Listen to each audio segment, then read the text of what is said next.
Olá, estudantes! Sejam muito bem-vindos a mais um aprofundamento do segundo ano do ensino médio aqui no Centro de Mídias, cujo tema é as transformações do espaço geográfico e sociedade. E nós já estamos na nossa atividade 4 e estamos também no nosso desenvolvimento 1. Hoje eu estou aqui com a Natália na Libras, que vai me ajudar. Nós já estamos no nosso desenvolvimento 1. O que a gente vai fazer no nosso desenvolvimento? Responder a atividade que eu passei na nossa introdução, beleza? Então a gente vai recapitular rapidamente os tópicos que a gente viu na aula anterior e depois a gente começa a responder a atividade da nossa introdução, tudo bem? Então, bora lá, porque tem muita informação na aula de hoje. Vamos para as nossas habilidades lá na tela, vamos lá. Habilidade 1. Propor e testar soluções éticas, estéticas, criativas e inovadoras para problemas reais relacionados a temas e processos de natureza histórica, social, econômica, filosófica, política ou cultural em âmbito local, regional, nacional ou global.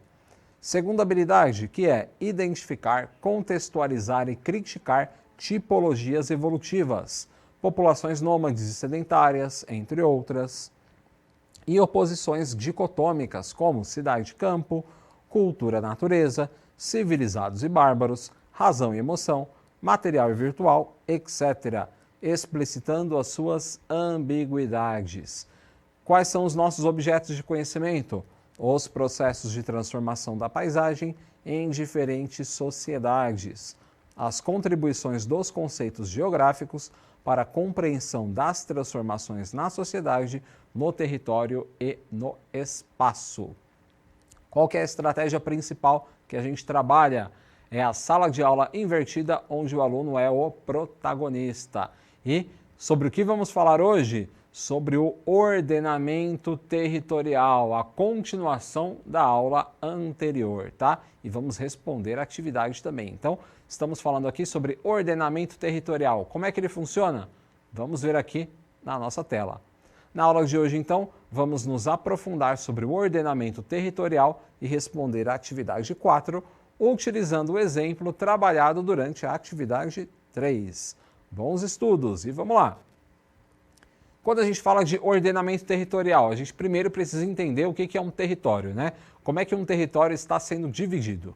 Então, nós temos aqui as divisões de um território, né? Nós temos a dimensão política, a dimensão cultural, dimensão econômica e a dimensão natural. Dimensão política, como é que se organizam as leis, quem é que governa um determinado território, tudo isso é política, tá? Cultura, dimensão cultural, aí envolve desde o idioma, a religião, mitos, história, nós temos também culinária, tudo isso faz parte da dimensão cultural. Todo território vai ter um idioma, vai ter uma cultura, beleza? E próximo item, dimensão econômica, é a parte financeira de um território, né? As relações que ele estabelece com outros povos para comprar e vender mercadorias, enfim, dentre outras situações, como por exemplo a cobrança de impostos, tudo isso faz parte da dimensão econômica. E por fim nós temos a dimensão natural, que é a parte do território relacionada à sua estrutura física, Por exemplo, uma cadeia de montanhas, ela pode servir de fronteira entre países, como a Cordilheira dos Andes. Isso é uma dimensão natural. Beleza? Vamos avançar para o nosso próximo tópico. Quando a gente fala de ordenamento territorial, a gente também está falando de uma divisão, tá? Que divisão é essa? Nós temos 3 campos principais que as pessoas que governam um território, elas precisam estar a par, precisam, no caso aqui, saber, preservar, governar, administrar, enfim. Então aqui, no nosso ordenamento territorial, a gente falou sobre 3 tópicos importantes. Primeiro deles, aqui no Brasil, que são os planos de bacia hidrográfica. Planos de bacia hidrográfica. Esses planos aqui são para preservar a parte hídrica, tá? Os rios, lagos, tá? Do nosso país, beleza? Próximo item, planos municipais de conservação e recuperação da Mata Atlântica, tá?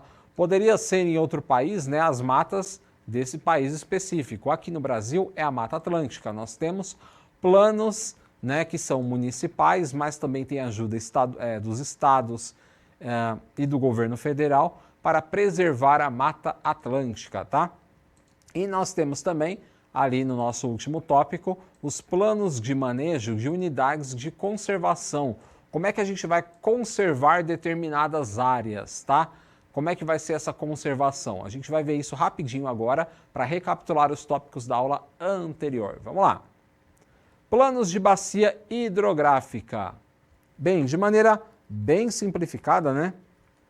Os planos de bacia hidrográfica visam, né, o planejamento e a orientação de como os recursos hídricos podem ser preservados, gerenciados e conservados. Como é que a gente vai preservar e cuidar da água do nosso país?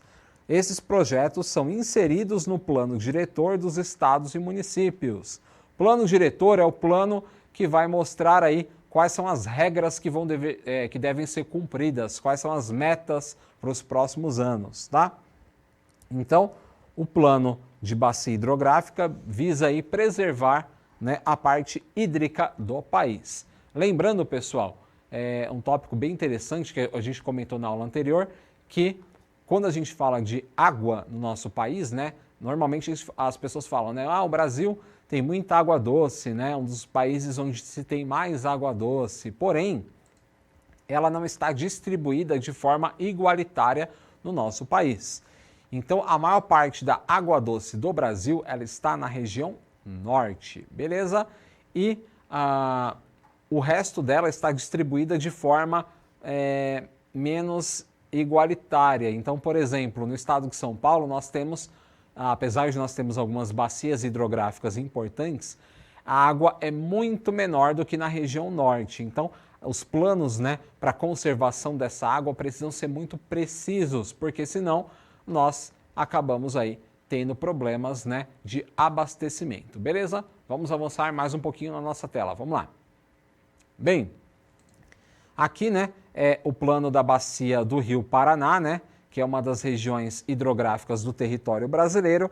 Ela tem mais de 879 mil quilômetros quadrados, tá? Está distribuída aí, né, nos estados de Minas Gerais, Goiás, Mato Grosso do Sul, São Paulo, Paraná, Santa Catarina e Distrito Federal. Então, olha só, nesse mapinha a gente consegue ver toda essa distribuição hídrica, tá?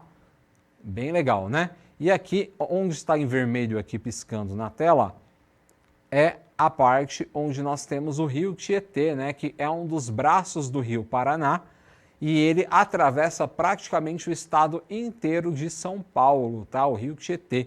E ele fica poluído só num pedaço dele, tá? Quando ele entra na Grande São Paulo, tá? Mas uma grande parte do rio Tietê é de água limpa, tá? Então muitas pessoas acham que o rio inteiro é poluído. Não é assim. Ele começa com água limpa e depois ele se torna poluído por conta aí, né, do despejo aí de lixo, né, e esgoto de maneira ilegal. Beleza? Vamos avançar mais um pouquinho. Vamos lá. Nós temos aqui na nossa tela, isso, coloquem na tela por favor, beleza? Nós temos a região hidrográfica do Atlântico Sudeste, tá? Que é uma das 12 regiões hidrográficas do território brasileiro e ela tem mais de 229 mil quilômetros quadrados, está distribuído aí entre o Espírito Santo, Minas Gerais, Rio de Janeiro, São Paulo e litoral do Paraná. Então aqui nós temos a área, né, onde nós temos o rio Paraíba do Sul, que se divide também em outros braços, tá? Beleza, vamos sair da parte hídrica e vamos falar sobre a recuperação da Mata Atlântica, tá? Então, devido à grande relevância da Mata Atlântica e a sua importância dentro do cenário, né, do ecossistema, né, e diante aí da degradação e fragmentação cada vez maior desse bioma, né, Os planos municipais de conservação da Mata Atlântica são uma ferramenta de trabalho dos órgãos municipais. Então, o município precisa tomar conta aí da Mata Atlântica, tá? Logicamente, com apoio do Estado e com apoio do governo federal. Aqui, pessoal, nesse mapinha, nós temos a área que seria aí equivalente aí ao que nós tínhamos de Mata Atlântica, tá? Então, a área em amarelo é onde teria, né, no caso, toda a Mata Atlântica, mas a gente sabe que a gente hoje só tem uma fração, né, desse pedaço, tá? Que era gigantesco, né? Se vocês observarem, né, pega ali toda a costa brasileira praticamente, né? E hoje nós só temos uma fração disso, por isso que a gente precisa preservar aí a Mata Atlântica, tá? Avançando, e as unidades de conservação? Quais são os planos para a gente conservar, né, esses biomas? Bem, de maneira bem simplificada, né, o Sistema Nacional de Unidades de Conservação da Natureza, o SNUC, é um conjunto de normas e procedimentos oficiais que possibilitam as esferas governamentais, né, estadual, municipal e federal, bem como a iniciativa privada, a criar e implementar e gerir no país as unidades de conservação. Então, o Estado, o município, o governo federal e também as empresas privadas, elas podem investir aí na conservação da Mata Atlântica. Beleza? E o que é um plano diretor? Então, o plano diretor é realizado a partir de um diagnóstico da realidade física, social, econômica, política e administrativa do município e de sua região, o que resulta na apresentação de um projeto que visa o desenvolvimento, né, socioeconômico e a organização do uso do solo urbano com a indicação de necessidade de implantação de redes e infraestrutura. Então, o plano diretor, né, o seu objetivo principal é estabelecer as normas, né, de como é que o Estado, né, como é que o governo ele vai gerir aí todos esses setores, tá? Então, é para isso que serve aí o plano diretor, tudo bem? Vamos avançar agora para as nossas orientações da atividade 4. Bora lá! Orientações da atividade 4. O que os estudantes precisam fazer? Bem, na atividade 3, vocês já realizaram uma pesquisa de um local e estudaram as suas características. A gente viu isso lá na atividade 3. E agora é hora de você pensar diferente, tá? Porque vocês fizeram uma pesquisa, viram lá as condições socioeconômicas do lugar que vocês pesquisaram, verificaram os pontos positivos e negativos da região que vocês pesquisaram, a história dela, como é que foi a ocupação. Mas agora, nesse momento, vocês devem criar um plano diretor, tá? Para melhorar aí as condições desse local. Então, você vai estabelecer uma meta e vai colocar as regras de como é que você vai conseguir melhorar essa região que você pesquisou na atividade 3, tá? Mas, se você não quiser pesquisar a atividade 3, você pode criar um local aí do zero, tá? Então, eu pesquisei na atividade 3 o Morro da Providência no Rio de Janeiro. Falei sobre ele, né? Desenvolvi, né, uma pesquisa e agora eu vou utilizar esse Morro da Providência para minha atividade 4. Então, eu vou tentar criar um plano diretor, né, metas para melhorar o Morro da Providência. Mas vocês podem também ignorar a atividade 3 e criar uma cidade do zero, tá? E vocês também podem, além disso, né, vocês podem também jogar alguns jogos, tá? Sobre gerenciamento de cidades. Então, lá no mapa, né, do caderno do professor, né, tem as orientações para os alunos jogarem um jogo chamado SimCity, tá? Que é um jogo de celular onde você vai criar aí uma sociedade, tá? Uma cidade, beleza? Todos os aspectos dela você vai ter que criar do zero, tá? E você tem que fazer com que essa cidade ela progrida, fazer com que ela cresça. Só que aí vai aparecer um monte de problemas que você vai ter que resolver, tá? Então, essa também é uma das formas de resolver aí a atividade 4, beleza? Vamos para as perguntinhas que vocês têm que responder, vamos lá. Bem, se você utilizar a atividade 3 como exemplo, o que você vai fazer? Você vai colocar o nome do projeto, ali eu coloquei um exemplo, Plano Diretor Salve a Vila Lima, tá? Ou Plano Diretor Salve o Morro da Providência. Você pode criar um nome qualquer aí para o seu projeto, tá? Qual que é a região estudada? Quais são as vulnerabilidades e potencialidades dessa região? Então isso aqui vocês já até responderam na atividade 3, né, essa pergunta. Depois, quais áreas teriam prioridade no quesito de recursos financeiros? Qual área você ia destinar mais dinheiro? Último item, quais mudanças vocês fariam para tornar esse lugar melhor do ponto de vista econômico, social, etc. Então, como é que você vai transformar esse lugar num lugar melhor, tá? Isso utilizando a atividade 3. Então, aqui eu vou responder essa atividade 3, né?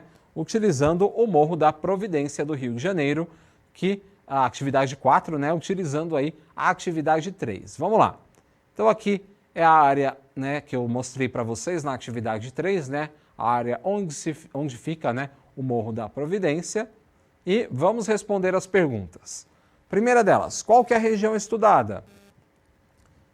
Beleza, é o Morro da Providência. Qual que é o nome do projeto? Inovar e Crescer no Morro da Providência. Ou, ali no caso, né, Inovar e Crescer na Providência.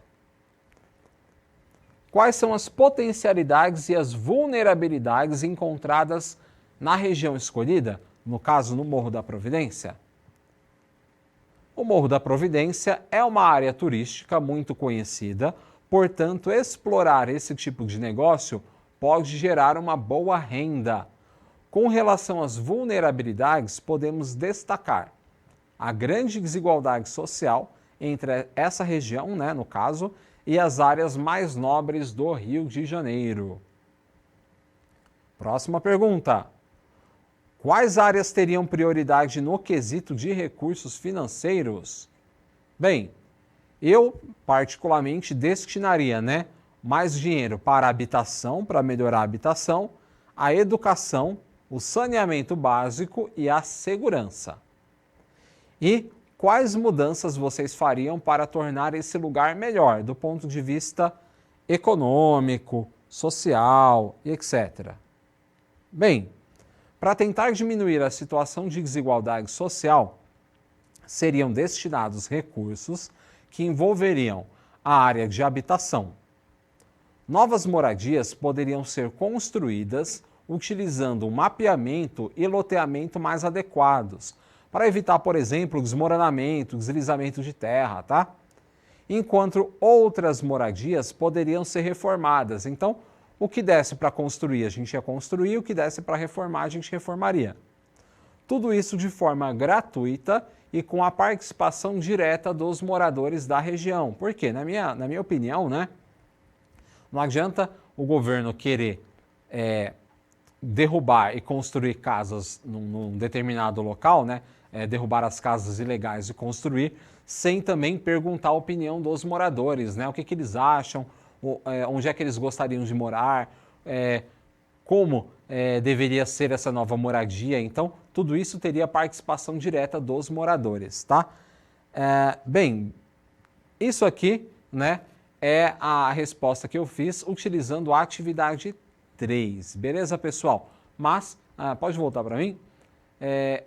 Aqui é só um exemplo de resposta e eu fiz utilizando aí a minha opinião, tá? Então, cada um de vocês vai ter uma opinião diferente, vai falar sobre uma região diferente, né? Se você pesquisou a região do entorno da escola, o entorno da sua casa, vocês vão ver que tem problemas diferentes do que eu mostrei aqui. Então, cada trabalho, cada resposta vai ser única, tá? Se você utilizar a atividade 3.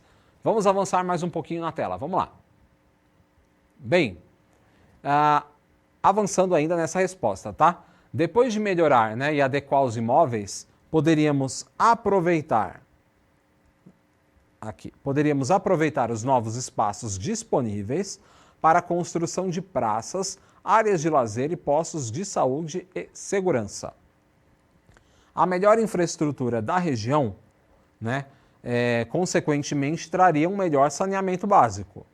Então, por fim, poderíamos fazer uma parceria com os projetos existentes no Morro da Providência e que visam trazer educação e inclusão. O foco da mudança não seria tirar os moradores do Morro da Providência, e sim trazer melhores condições de infraestrutura, saúde, educação e segurança. Tudo isso priorizando a participação direta no poder de decisão por parte dos moradores. Então, os moradores iam ajudar a resolver o problema.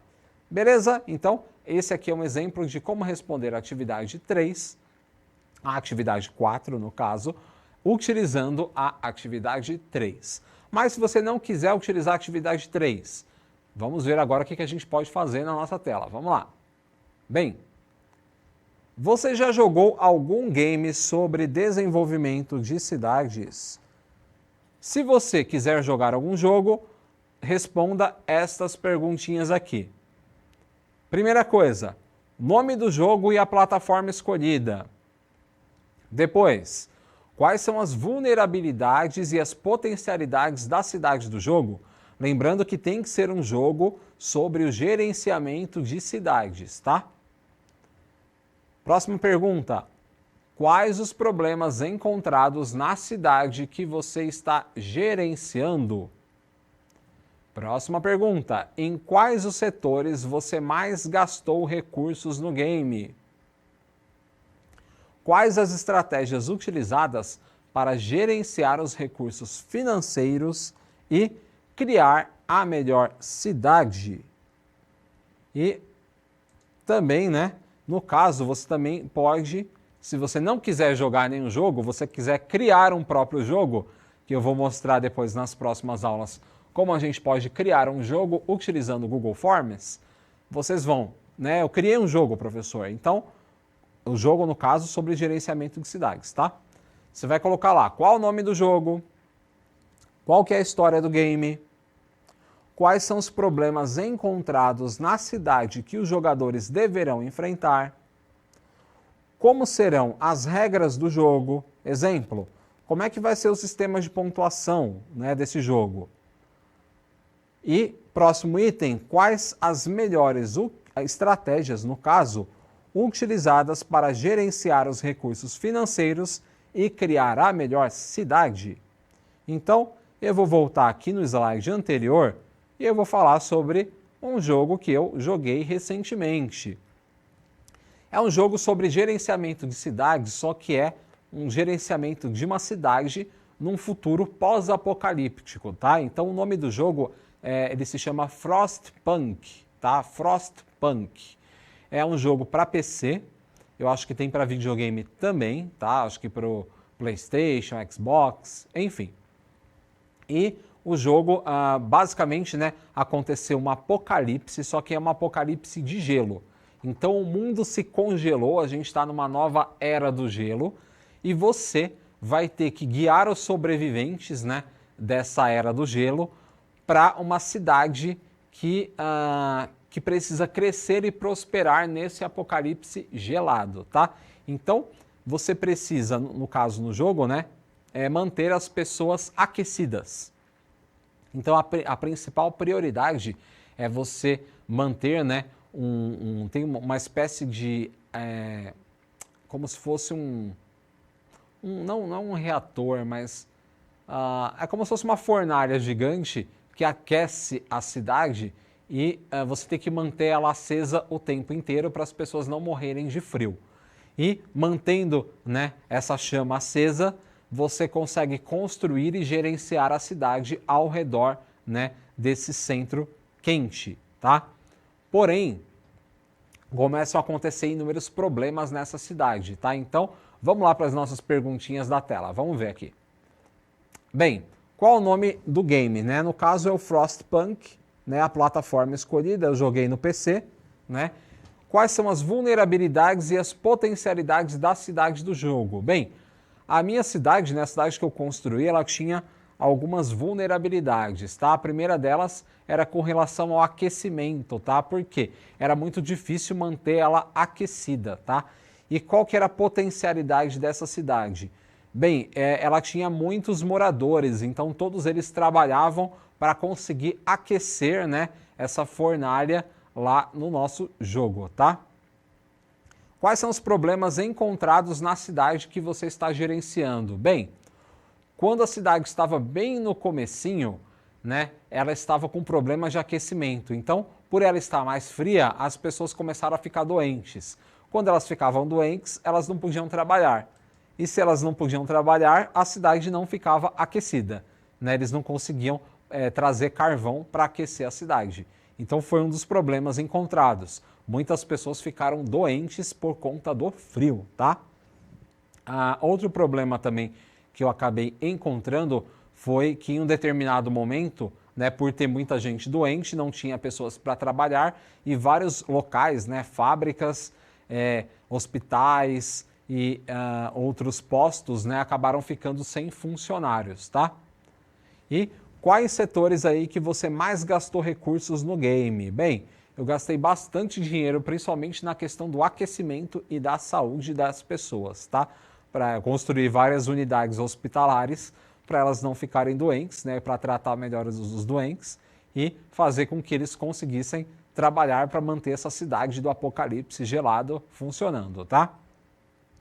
E quais são as estratégias utilizadas para gerenciar os recursos financeiros e criar uma melhor cidade? Tem várias estratégias nesse jogo, tá, pessoal? Pode voltar para mim? Isso. Bem, existem várias estratégias, porque você pode tanto fazer coisas para um lado bom ou também acabando indo para um lado ruim. Por quê?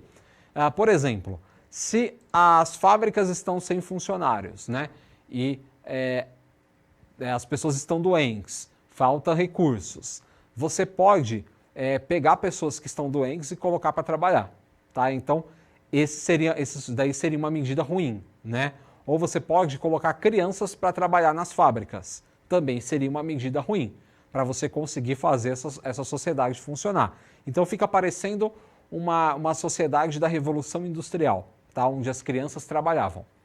Eu não deixava as crianças trabalharem, então eu tinha menos funcionários. Eu deixava as crianças em abrigos, tá? Então, você vai gerenciando de acordo com os valores que você tem e o que você quer fazer com a sua cidade. Beleza?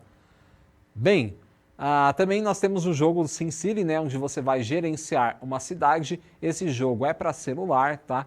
Então você consegue baixar ele de forma gratuita e controlar aí uma cidade, né? E assim, no SimCity aparecem vários problemas para vocês cuidarem, tá? Desde falta de moradia, construção de hospitais, acontecem problemas de inundação, furacões, tem até chuva de meteoros, tá? Criminalidade alta, tudo isso daí vocês vão ter que gerenciar para trazer aí melhores recursos e benefícios para a cidade, tá? Então, é mais uma opção que vocês têm. Ou, por fim, né, vocês podem criar um jogo do zero, tá? Então, você mesmo cria um jogo, cria as regras e coloca os demais estudantes, né, os outros grupos para jogar, tá? Então, na próxima aula eu vou mostrar para vocês como fazer um jogo bem simplesinho utilizando aí o Google Forms. Beleza? Vamos lá para a nossa reflexão da aula de hoje. Então, se você quiser criar um jogo, você pode criar e vamos para a nossa perguntinha na tela. Vamos lá. Qual a importância da participação dos moradores na tomada de decisão sobre as melhorias dos espaços urbanos? Eu deixo essa pergunta para vocês porque o nosso tempo se esgotou, então não deixe de avaliar o nosso conteúdo. Se possível, comente o que você está achando. Fala aí a respeito das nossas aulas, o que a gente pode melhorar, o que você está achando mais legal. Enfim, basicamente é isso por hoje. Na próxima aula a gente avança aí na nossa atividade 4, beleza? Então nos vemos na próxima aula. Fiquem muito bem e eu deixo para vocês o meu abração e até a próxima. Tchau, tchau.